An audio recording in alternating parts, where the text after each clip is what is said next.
Boa tarde a todas e a todos. Estamos de volta com o programa número 6. Vamos abraçar a sexualidade. Eu queria continuar a partir do tema anteriormente traçado, quando eu falo da importância da educação sexual, que tem origem nos modelos repressivos ou permissivos que nós temos na nossa sociedade. Por um lado, altamente repressor, mas também, por outro lado, também permissivo. Só que uma permissividade que distorce o erótico, o sensual, né, que passa a ser utilizado apenas como venda de produtos, objetos, usando principalmente o corpo da mulher, mas também não deixa de usar o corpo masculino, como tem se visto hoje nas mídias sociais e nas mídias de um modo geral. Porém, retomando aquela reflexão, né, que eu falava sobre a necessidade de se refletir, discutir, né, que as sociedades se organizaram em sistemas de grupos, e a partir dessa organização de grupos, né, foi se constituindo o patriarcalismo e com isso o pátrio poder. Porém, eu chamei a atenção que anteriormente a gente tinha reflexões sobre Ao Sul do Pacífico com Margaret Mead, Morgan Free, o Morgan e Marilovsky, sobre a questão das sociedades matrilineares, onde os poderes eram equilibrados. Porém, hoje eu quero falar e aprofundar essa discussão, trazendo à tona, né, a teoria de Humberto Maturana, que é um biólogo chileno, em que ele aponta que as sociedades anteriores, primitivas, elas se organizavam de forma matrística. É um nome pouco comum e pouco usual, mas era uma sociedade onde as pessoas eram organizadas em grupos sociais de equilíbrio, de integração, de harmonia, não havendo papéis de distinções entre homens e mulheres nas roupas, nos trajes, na forma de ser, nenhuma dominação de nenhum sexo, nem do masculino pelo feminino, nem o feminino pelo masculino. Consequentemente, as pessoas viviam equilibradas, né? A vivência erótica sexual era compartilhada, era vivida de forma harmônica, onde as pessoas compartilhavam seu cotidiano, as pessoas compartilhavam seus deveres e obrigações, e a sociedade vivia em completa harmonia. O corpo também, né, não era escondido, não era um corpo preso e contaminado pelos valores de hoje, em que as pessoas viviam naquela época em harmonia. Porém, com o advento das culturas nesse período posterior a esse processo,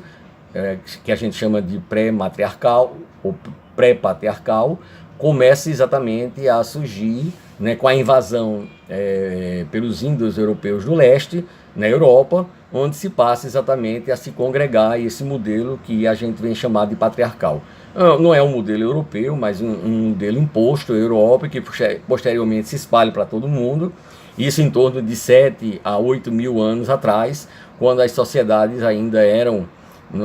e se organizavam ainda em grupos. Isso forma as primeiras cidades e, consequentemente, com as cidades, vem também a questão da família e do Estado para organizar todo esse processo. E essa forma de ser, da família é corroborada pela cultura judaica cristã, em que os homens passam a deter o poder e o controle sobre o corpo e sobre a vida de mulheres, crianças e de outros homens chamados de escravos. Essa sociedade anteriormente matrística, né, traz à tona, como Maturana dizia, que rompe com os ditames que hoje se tem como modelo repressor e conservador devido a essa cultura patriarcal que é estabelecida, a partir desse momento. O patriarcado ele surge associado ao Estado, evidentemente, e a propriedade privada e aos bens e a reprodução dessa propriedade privada, onde os homens passaram a ter o controle sobre a agricultura e a pesca, originalmente feminina, como a pecuária também, pecuária e agricultura, e posteriormente alija a mulher dessa participação. A mulher ficando fora desse contexto, ela é jogada para dentro da casa para assumir o papel de mãe, protetora, cuidadora, etc. O cuidado e a proteção é essencial, mas desde que sejam homens e mulheres que partilhem esse cuidado de seus filhos e da sociedade como um todo. No momento em que se estabelece que os homens têm que ir para o público e a mulher para o privado, há um rompimento realmente do equilíbrio E a sexualidade aí entra com uma forma muito mais repressora sobre principalmente o corpo da mulher. Porque sobre o corpo do homem, ou sobre o comportamento erótico sexual do homem, ninguém discute, né, mesmo que ele tenha suas aventuras, etc. Mas, quando se trata da mulher e da perpetuação da espécie, da herança, né, e da perpetuação dos bens, então isso se estrutura num casamento que a gente chama o casamento nuclear, que vai constituir o que a gente chama de família. E com isso, não é, a mulher passa a ser reprimida, mais ainda, o corpo passa a ser escondido, esse corpo passa a ser bloqueado, não só no comportamento, como nas atitudes, no gesto, como a própria roupa, que apertava e que restringia até os próprios movimentos físicos das mulheres. A evolução da sociedade também não mudou nada, no sentido de trazer, não é, um equilíbrio maior, e a gente vai perpetuando essa repressão que alcança na época vitoriana, né, o auge do sucesso repressor sobre os comportamentos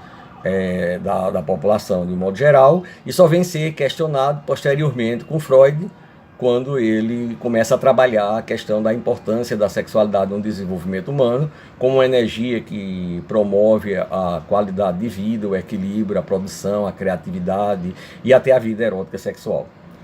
Ele publica o livro 3 Ensaios sobre a Teoria da Sexualidade, onde ele, né, entra em detalhes e traz à tona a importância dessa energia vital para o desenvolvimento e para o crescimento do ser humano.